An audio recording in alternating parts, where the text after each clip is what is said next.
taking it all out. As Pick Ban is upon us for game number 2. Afreeca Freecs, can they get the upset? There's been a lot of upsets. There's even a dude called Upset that's been upset about the Attila trash talk. That all that sort of stuff was hilarious from the LEC. That we saw. Yeah, I don't know what that was all about. Could Upset actually hear him on the stage? I think it's because Attila's very outspoken, but also hasn't necessarily been doing so well. Okay. And so look, I don't know all that much He's about coming it. for you next. But I needed to put some sort of like competitiveness, some sort of drama here in this broadcast. At the moment, it's Afreeca taking a nap and Griffin walking away with a 2-0. We need Afreeca to turn that one around, as Zoe and Victor are going to be our first bans. Well, I mean, of course they were taking a nap. Zoe was putting them all to sleep, so it's only reasonable. But that won't be the case this game with Zoe banned away. Karma, Lucian, Griffin probably going to ban Ezreal as well. Well, I think that's certainly a good idea, especially considering Griffin wanting to grab that one if they can, I guess. Like, I mean, there isn't anything else to be first picked other than the Ezreal, so I'd imagine that Griffin probably want to just ban it away. Do they just first pick the Carthus? Oh, Ezreal is going to be banned. Okay, so Griffin are hoping that Afreeca go for a different priority pick, but they're not going to. No surprise Ezreal, there. Of course, is going to be locked away.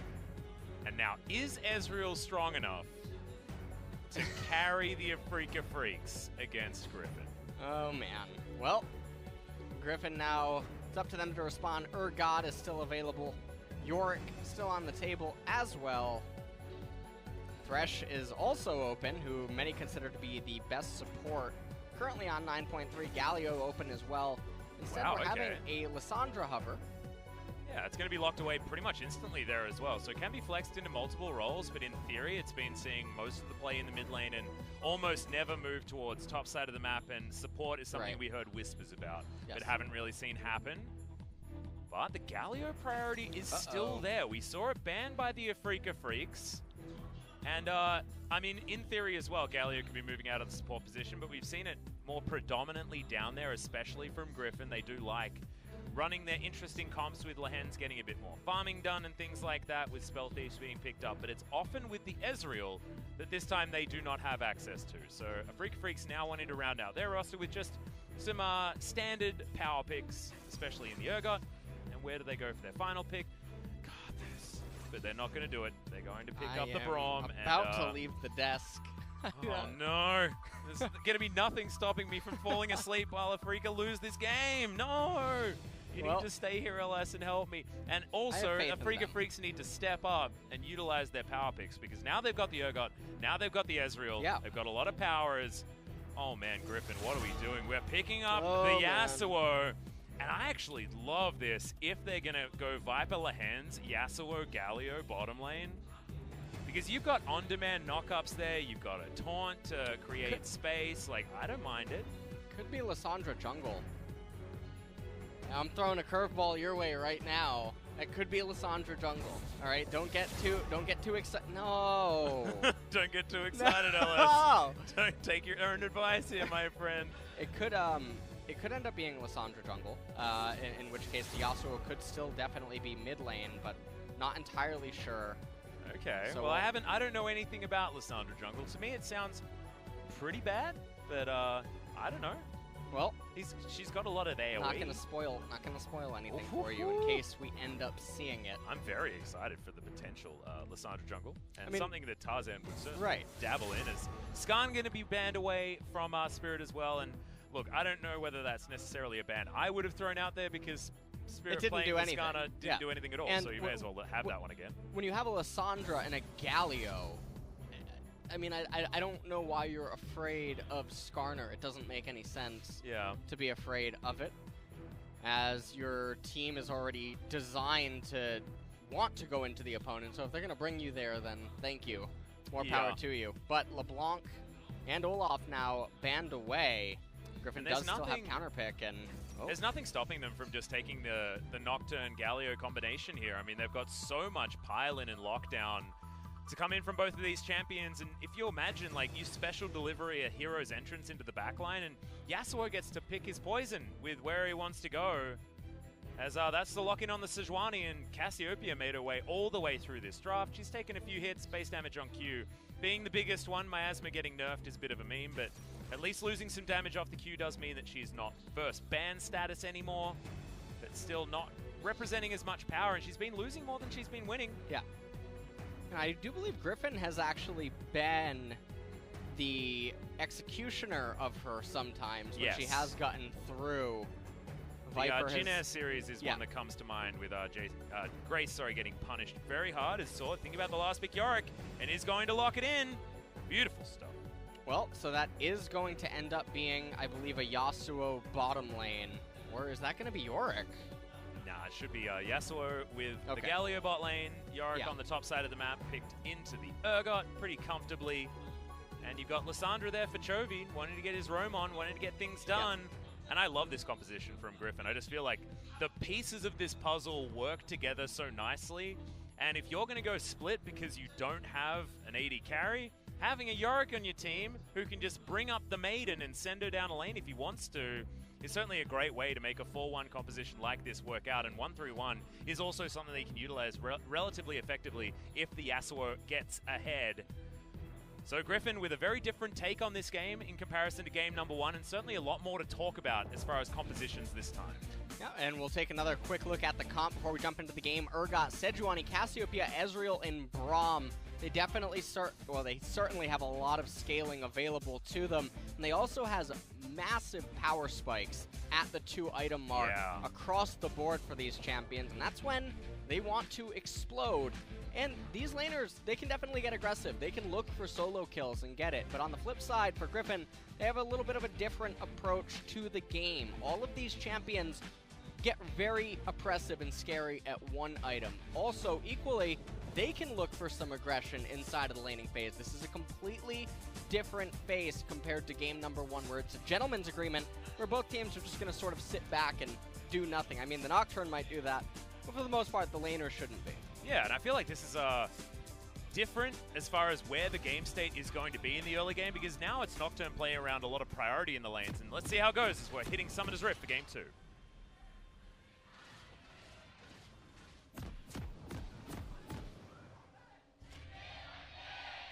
Griffin fans in full voice today as Lehens has discovered an Afreeca Freecs squad. Of course, going for an invade against the old Braum has been an age-old tale of woe for a lot of teams. And we're spotting aiming. He is going for the Frostfang to start things off. So Jelly is going to be able to get some farming on. We're going to have a Braum with a whole bunch of cash money at the beginning of this game. This is going to be interesting for aiming. Accelerating the Braum, I wonder how effective that's going to be.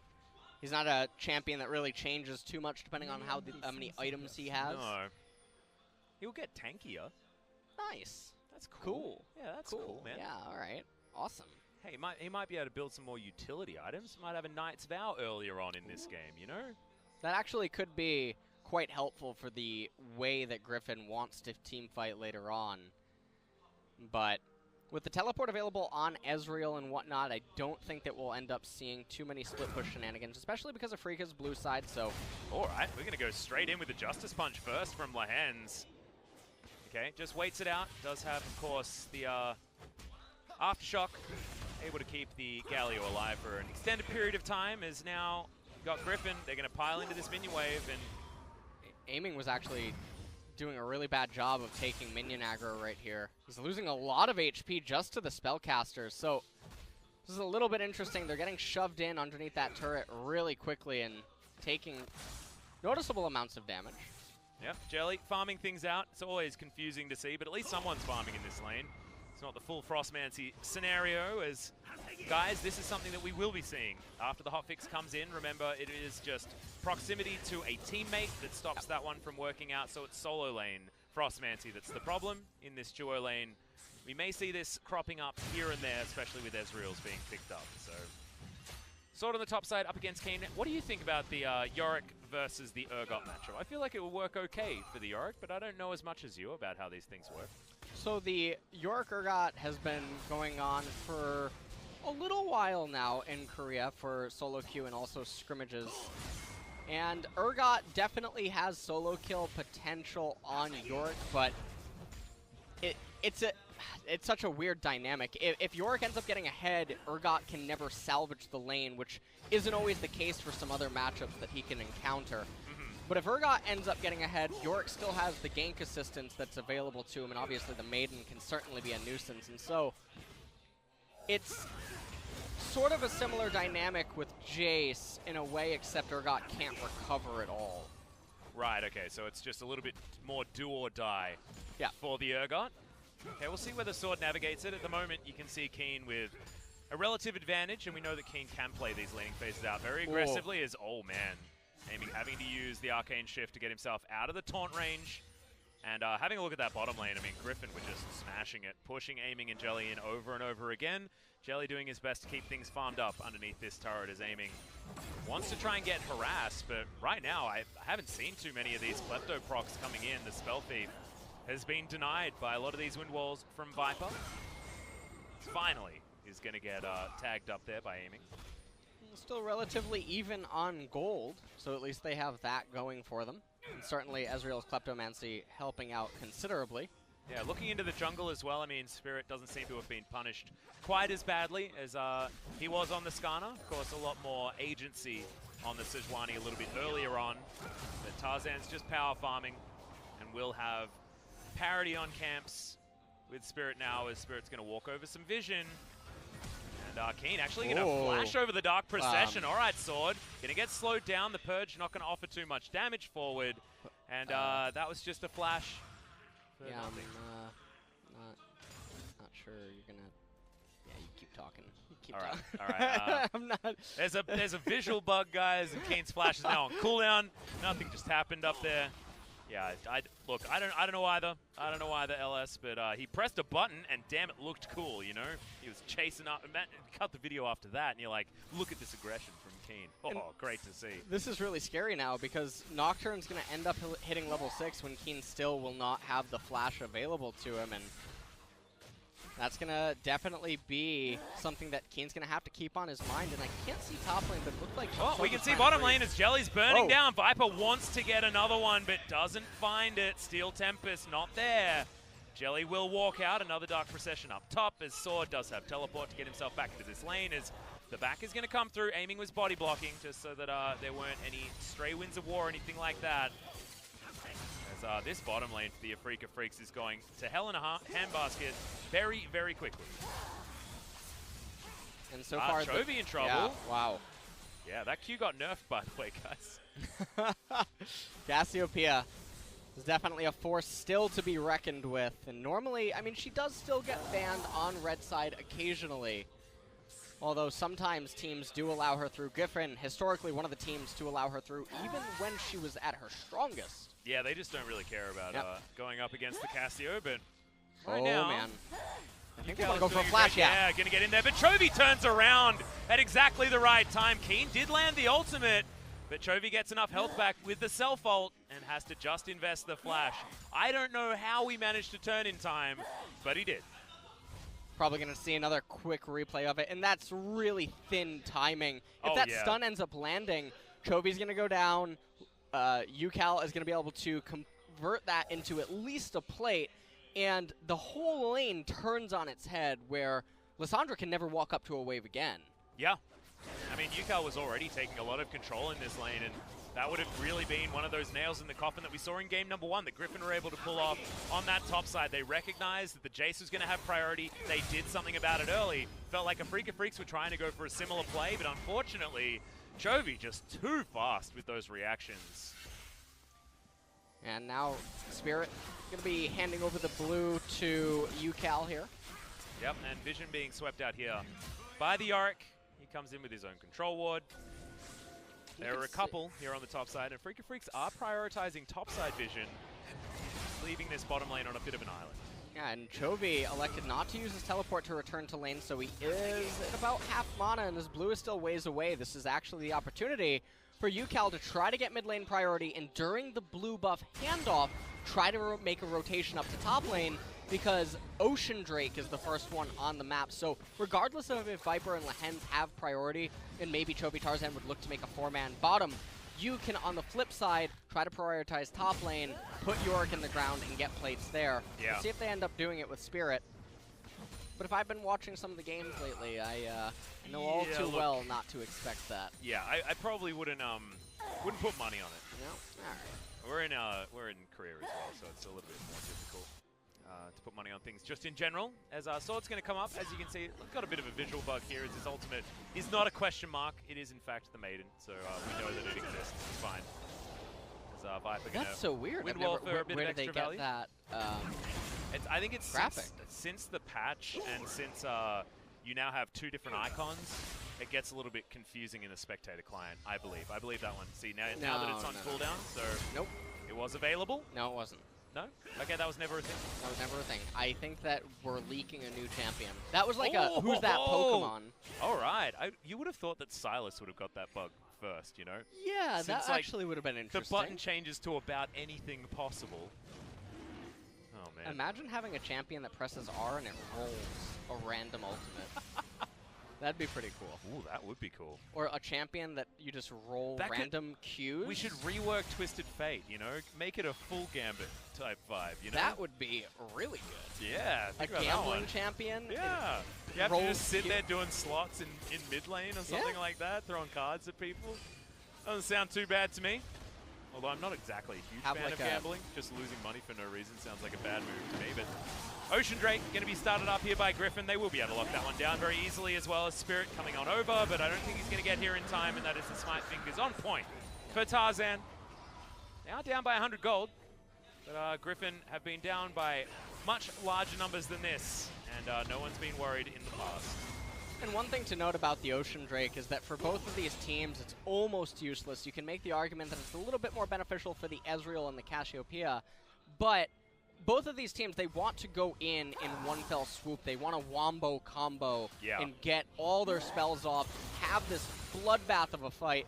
They're not interested in the effects of the Ocean Drake. And, I mean, some of the champions, they don't really need it to sustain inside of the lane, and it's not how the laning phases conduct themselves. And so for the most part, all the dragon ends up doing is forcing another one to spawn, and that's the really big key one. That's the Infernal Drake. Both of these teams really want that. Yeah, absolutely. And the thing that I'm getting frightened about if you're an Afreeca Freecs fan is the fact that Griffin will also have that dragon spawn almost exactly when they want to fight. You mentioned the fact that this team has such incredible one-item power spikes. Well, Viper's going to be going for the Phantom Dancer, meaning that one-item power spike got even better for the Yasuo. One of the reasons why we've been seeing it picked so much more often, but you'll have Trinity Force in for Sword. Don't need to talk about that. Warrior Enchant, pretty ridiculous. Chovy's even going to have the Proto Belt online. And just the way these champions work together, they want to get you in the river and throw buttons at you. That's exactly what they want to do. And they will have that opportunity as that Infernal Drake starts up, or they won't, and they'll just get a free Infernal Drake. And so this is actually a little bit unfortunate for Afreeca, especially because Griffin are going to be the ones that are going to be able to maintain priority until that dragon ends up spawning. And so it's quite an unfortunate RNG predicament that I'm sure they are loving the change to dragons about. Yeah. Well, aiming as well, I mean, he's very far behind in where his build is situated. Does have the quest completed, so can now start farming, start harassing, but this is where you start making bank, not where you start getting payoff. Right. So we'll see whether aiming can catch back up in that farm department now with just a Sheen in his back pocket. A bit of a blast going over there from Spirit, but isn't going to be able to affect anything here on the top side. Sword still with his flash in hand.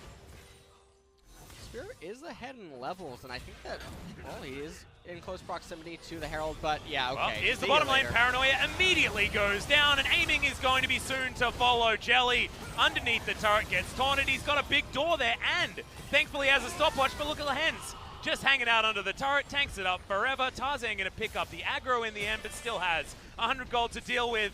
Some turret plates fall in the mid lane, but that's all Afreeca Freecs are able to get back.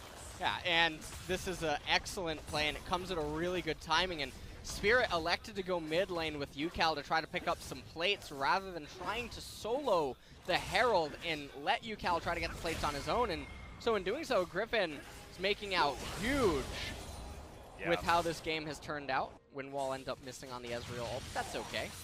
The hens press W. Also, isn't going to be too worried about that one either as Tarzan moves on over. Spirit underneath this turret as well is going to get a little bit more of a donation of gold as some more plates are going to fall mid lane. The answer on the bottom side of the map is also scary. Sword going to be taking some turret plates on top side, and I just feel like taking these map trades against Griffin almost never gets you a win. It's just, it's so hard to out-macro this team because they just seem to be able to take more than you almost every single time. I told a lie, by the way. Phantom Dancer was not the choice from Viper. He goes for the new and improved Static Shiv, meaning that he wants to grab the Sterix gauge instead of the Phantom Dancer for the Lifeline passive of choice. And just take a look at what's happening here. It's a very easy rotation down to the bottom side for Chovy and Tarzan, as Spirit was on the left-hand side of the map, and there's just nothing that they can actually do to respond to this, and it was very cookie-cutter. Yeah. 4-man onto the bottom lane, and right now Griffin, 45 seconds almost until that Infernal Drake comes up, and when these realistically, plays happen, I feel like it's almost scary how, like you say, cookie-cutter or planned, it feels like there's almost no way for you to counter it. Like, what do you do against this Griffin squad when they seem to be just on demand winning a game? Well, I don't know, LS. It's frightening. It's frightening. Plates have now fallen. Nocturne recalling 20 seconds until the Dragon. You can see Cassiopeia, Braum, and Sejuani maybe looking to get some vision control. This would be an awful timing for UCal to recall. It doesn't really matter if he has an item, but... The Luden's Echo completed, I guess, is an item timing, but 5 seconds for the Snake Lady to make her way towards that Dragon Pit, like you say. There's a little bit of a rough run. The rest of the team is around here, and he was matching a back timing from Chovy as well, whose Proto Belt is now online. The only question mark we have is Sword, not quite having his Trinity Force built up because he just hasn't been back to base in a while. And so here's what ends up happening is Cassiopeia gets back into the lane, but she's behind on priority. Yeah. And so even though you have the Luden's Echo, this is a battle of vision, and it's about priority and being able to restrict access. Now, fortunately for UCal, you can see the teammates are here. Paranoia going to dive on forward. Got Hero's Entrance just to try and break off this fight, and Chovy gets in there with a huge Ring of Frost, but no one's fallen down just yet, and Afreeca are still very comfortable. Lands waiting for the taunt opportunity to get in there. Viper trying to take some aggro here for his team as Chovy very, very low. Tagged by the Winter's Bite. He'll be the first one to go down. As now Viper dives into the backline. They get the knock up and take down the Snake Lady. It's a trade of mid laners as Griffin are going to walk away, but that was very close. That was extremely close, and meanwhile up in the top lane, they were having a small little battle. Where yeah, Keen, and actually, the teleport going to get cancelled there by Keen, so Sword was able to stop him. Not sure how he cancelled that one. Can you displace them with the Yorick Wall? Caster, by the way. Oh, yeah, maybe you can. Can you? I hadn't actually thought about it, because I wouldn't have otherwise assumed that you could actually do anything to get anyone out of it. I thought that wouldn't even interrupt, but... Yeah, it would be definitely interesting, but nonetheless, I mean, Yorick... I mean, the answer is the Urgot's still alive with a teleport on cooldown on the top side of the map. So. Yeah. So we're taking another look at this, and it actually looked like it was going to start off a little bit rough for Griffin, and it looked like Afreeca was turning it, but then you can see UCal making a little bit of a mistake there, not min-maxing his damage. He flashes forward for the Miasma, ends up getting the kill onto Chovy, but in doing so, gets locked up by Yasuo. And that was actually really cute from Viper as well. He was keeping aiming tied up, as now we're going to be jumping back into live with another battle happening as Afreeca take control of this Infernal Drake. The Claw comes in. Chovy wants to get over there. Spirit locks it down, but is the team fight going to go to Griffin is the question. And there's the double last breath. Instant double kill for Viper, who flashes his way out, but is still going to be taken. Spirit is going to fall as Tarzan gets that kill, and Griffin walk away with all the kills, but they don't get the Dragon. Paranoia is still up for Tarzan, so aiming has to be really careful with his Arcane Shift. If he tries to use it offensively, he can just get whack-a-moled. Yeah, if he presses that button, he's going to be in trouble. Man, you're done. There it is. Paranoia comes down instantly. LS called it, and aiming walked straight in. Yeah, he. I guess his aim wasn't quite on point right there. No, with he was his still aiming. Yeah. He was still aiming. He wasn't actually doing anything yet. That's the problem. He needs to change his name to Shooting. Yeah, he just got. Stop aiming, dude. Shooting Star gone in an instant. Yeah. But now Griffin, even though they gave up the Infernal Drake, they got a lot of gold swing going their way, and they're going to need to use that in the next couple of minutes here. We'll take another quick look at this. You can see Chovy tries to go in, but there's no real way to get the steal here onto the Dragon, and it is just such a cluster in front of this Dragon Pit where Griffin, all their members are just getting AoE. Spirit flashes, Clown Bops Viper right on the head, to try to bring him down right at the end there. And then Aiming getting a little bit frustrated with himself. Oh, man. He's trying to tell them that, you know, all right, well, he wasn't trying to tell them anything. He gets shut up by that gargoyle in the shadow real quick. Yeah, sent to the Shadow Realm, I think is what happened just there, and I was just aiming, missing some skill shots, and then using his ability that he needed to not use, and dying. It's basically how it worked. 7 kills to 2 is going to be the scoreline now, as approximately 3,000 gold is the lead for Griffin. And Viper's just stabbing minions all over this map. I mean, you got 2 items in for Tarzan. You got close to Asterix Gauge. Coming in for Viper, who wants to be building the Infinity Edge as item number 3, and we'll have that one relatively quickly. 2-item spike for Aiming is in on the Ezreal, but that's not really something that we're going to be talking about because Sword's got the Trinity Force. He's even got the Raptor Cloak as well. Will we be seeing the ZZ Rot Portal coming in for the Yorick? Probably not. People like to sit on a Raptor Cloak for ages. Tell me it's not Zerat Portal. it is Zerat Portal. I was just saying it. You know, we're we building were just a talking cast about synergy, this remember? before the cast. Yep. I actually thought it was ZZ Rot. No. That's what I've always. I thought like I think of. I don't know, ZZ Rot. Yeah. You know, I see it. It's It's like ZZ Top, you know, as we're going to have a team fight to save us from this conversation. It's just Griffin destroying the Afreeca Freecs. That's when you press all your R buttons at the right times, LS. Things just cool work thing. out for Griffin. Yeah. And, you know, those little Yorick minions, I'm so sorry to interrupt there. The this little reminds ghouls? me of, what is it, the Gnome World in WoW? You know what I'm talking about? Oh, yeah, Gadget Leopard. Zan. Yeah, Gadget Zan. That's what I just thought of when I'm seeing that. Yeah, no, they look like little leopard gnomes. Yeah, they do. Get Maybe that's what thrown they out. are. Maybe Yorick's a leopard gnome. Maybe. Maybe He's a pretty big one. I mean, he likes to smork. He does. So that could be a thing. He's tied at the moment as the exhaust comes down, but that's a great flash to get out of the Arctic Assault as Keen really wants this kill, but they're just not going to get it. The rest of Griffin putting the pressure on elsewhere. They're going to look for some backs. We'll see whether they're going to head towards this Baron buff that has just spawned 20 minutes into this game. But at the moment, I mean, this game feels like it's once again even in a worse situation for the Afreeca Freecs than last time. Yeah, take a look at this. I mean, they're using the Herald as a way to say, hey, we're going to take this Herald, but if you want to stop us, by all means, we'll just bring the fight to you. That was without a last breath there as well. They don't realize how far behind they are. I think that they're thinking that their Infernal Drake is overcompensating for their lack of ability in this game. But nonetheless, I mean, if you want to know just what Griffin's mindset is right now, look no further than the first item Guardian Angel after the Warrior Enchant for Tarzan. Yeah. They know our team composition is on a little bit of a clock. Yes, we have a late game Yasuo that can do stuff. Yes, Yorick does become a menace in the later stages, but we don't want to let the Ezreal and the Cassiopeia combined with the Infernal Drake just scale infinitely. We're going to take the action right now. We have Yasuo to threaten early Barons due to the invulnerability that his Windwall can grant when trying to capture it. They just want to make fireworks go off all the time. And Afreeca's job is to control the vision, go to 4 blue trinkets, deny Baron attempts. You have an Ocean Drake coming up in 15. Give that over to Griffin. It doesn't do anything for their team composition. Sit back, relax, stop pushing up waves. Where you going? I don't know. I don't think Afreeca knows either, so I'm handing it back over to you. Well, I mean, Trophy's just up here pushing waves in over and over again. They've got a lot of vision around where this Baron is. Thankfully, if you're an Afreeca fan, they do have vision in that Baron pit. So this Ocean Drake going down, Griffin will grab their second one of the game.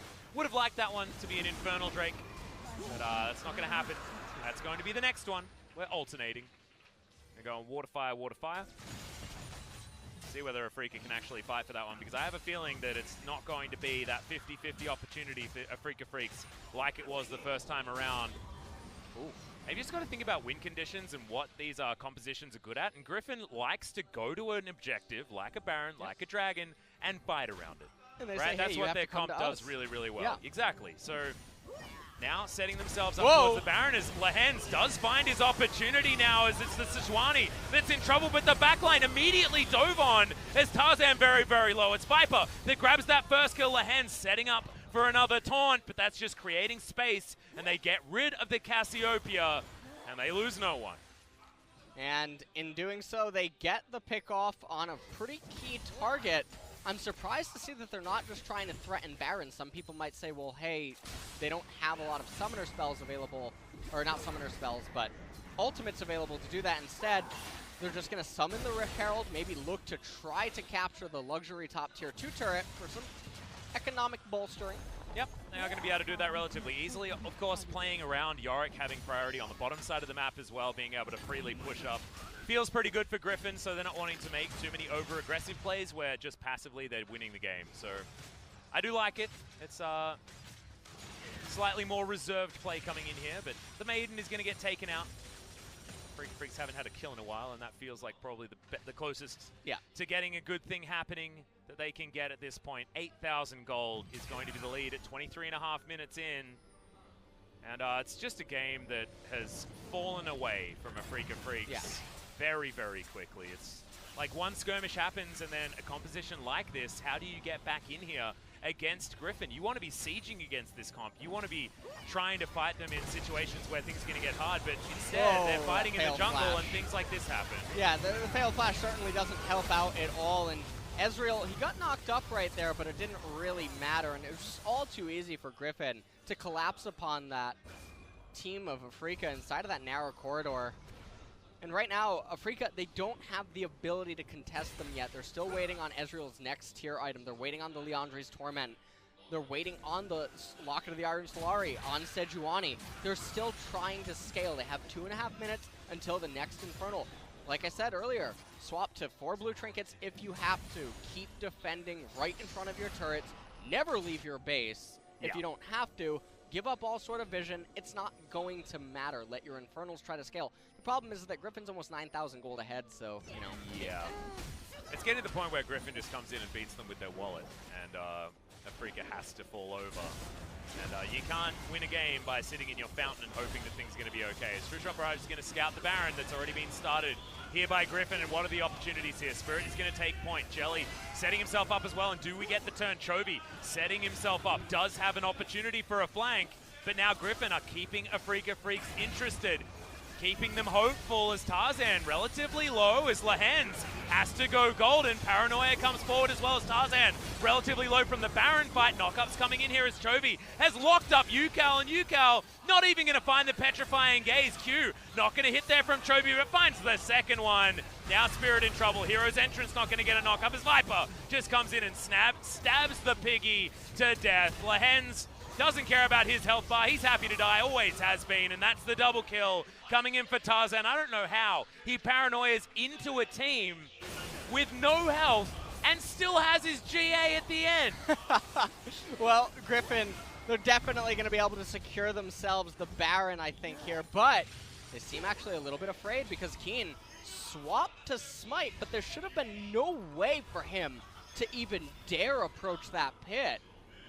Well, right now, they're giving him a lot of respect. About heading on over. Yeah, they're just recalling. I think that Griffin's actually content to just go to the Infernal, and as weird as it sounds, I think this ends up being a weird win for Afreeca.